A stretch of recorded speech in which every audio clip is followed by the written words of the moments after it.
Hoje eu vou falar sobre os 3 piores investimentos em renda fixa, na minha opinião, e também te explicar por que eu não invisto em nenhum deles.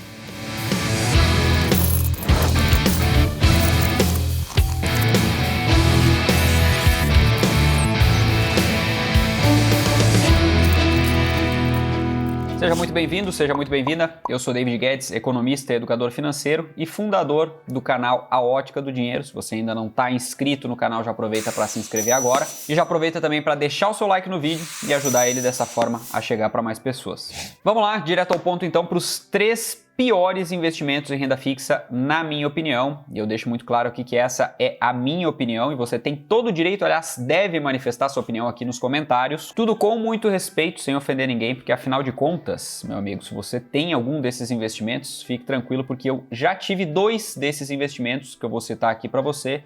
Então tá tudo certo, eu já cometi esses erros e eu não cometo mais. E eu vou explicar o porquê de eu não considerar nenhum deles opção de investimento para minha carteira atualmente. Bom, então vamos lá, direto ao ponto para os 3 investimentos que não são lá tão bons investimentos assim, mas eu quero deixar um parênteses aqui, que todos eles, via de regra, são melhores do que não fazer nada, beleza? Mas dentre todas as opções que nós temos em renda fixa, eu elegi os 3 piores investimentos. O primeiro deles é o mais popular dentre os investimentos em renda fixa no Brasil, é a caderneta de poupança. E por que a poupança é um dos piores investimentos em renda fixa? Simples, porque ela tem a mesma segurança de outros investimentos com as mesmas características em termos de liquidez, porém ela rende menos. Ou seja, para simplificar aqui, nós temos 2 outras opções muito simples, assim como a poupança de se investir, onde você pode investir a partir de R$100, como é o caso do Tesouro Selic, que é inclusive considerado mais seguro do que a poupança, e também nós temos as opções nos próprios bancos onde você investe na poupança, de CDBs de liquidez diária que rendem 100% do CDI. E mesmo descontando o imposto de renda desses investimentos, eles rendem mais do que a poupança. E como não é só a rentabilidade que conta, mas também a segurança e a liquidez, mas nesses aspectos, todos os 3, poupança, CDBs de liquidez diária, 100% do CDI, e o Tesouro Selic são muito parecidos, aí a gente vai para a rentabilidade, que é o desempate, e na rentabilidade a poupança perde para essas outras 2 opções. Simples. O segundo pior investimento em renda fixa são as debêntures. As debêntures nada mais são do que empréstimos a empresas não financeiras. Elas são muito parecidas com os CDBs que eu falei anteriormente, onde você empresta dinheiro a uma instituição financeira, no caso a um banco, porém esse empréstimo é a empresas de outros segmentos que não o financeiro. E a principal diferença de um CDB para uma debênture é que o CDB conta com a garantia do Fundo Garantidor de Crédito, o FGC, para até R$250 mil investidos. Já as debêntures não contam com a garantia do FGC, o Fundo Garantidor de Crédito. E apesar das debêntures, via de regra, pagarem mais do que os CDBs, você corre um risco maior justamente por não ter a garantia, por exemplo, do FGC.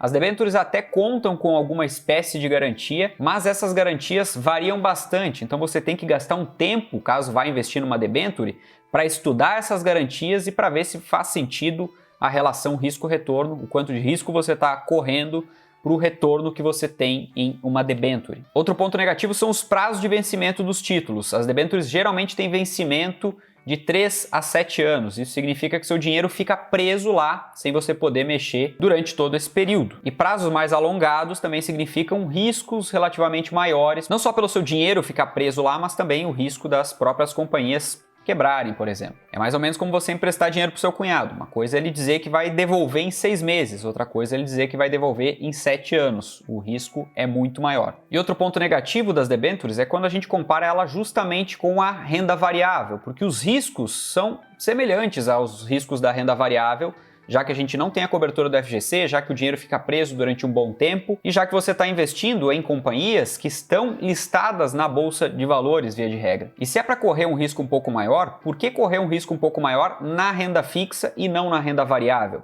Já que a renda fixa limita o ganho e a renda variável não. E é principalmente por esse motivo que eu não considero debênture um bom investimento quando a gente compara com o leque maior de opções. Nesse caso, a gente é obrigado a comparar a debênture sim com a renda variável, já que o risco é um pouco maior, mas quando você compara com ações da própria empresa, por exemplo, que você está investindo ali nas debêntures, você percebe que se essa empresa for muito bem, por exemplo, durante esse período do empréstimo das debêntures, você tem a possibilidade de ganhar muito mais do que ganharia numa debênture simplesmente investindo nas ações dessa empresa.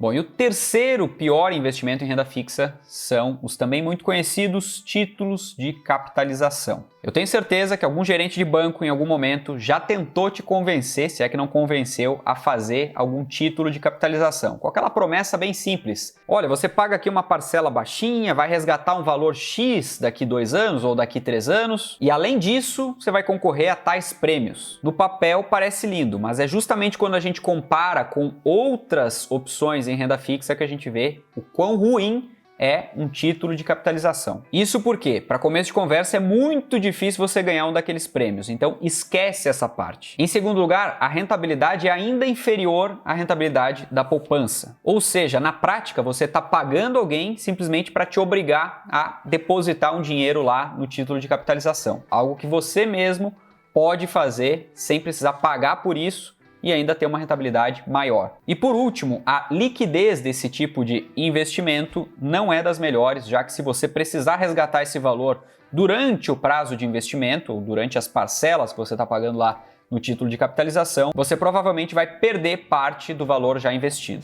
E aí, você concorda com esse pódio de 3 piores investimentos em renda fixa? Deixa aqui nos comentários qual o seu pódio e quais os piores investimentos em renda fixa que você já fez. Dito isso, eu fico por aqui. Espero muito que você tenha gostado desse vídeo. Se esse foi o caso, fica à vontade para compartilhar ele com quem você quiser. A gente se vê no próximo. Um abraço e até lá.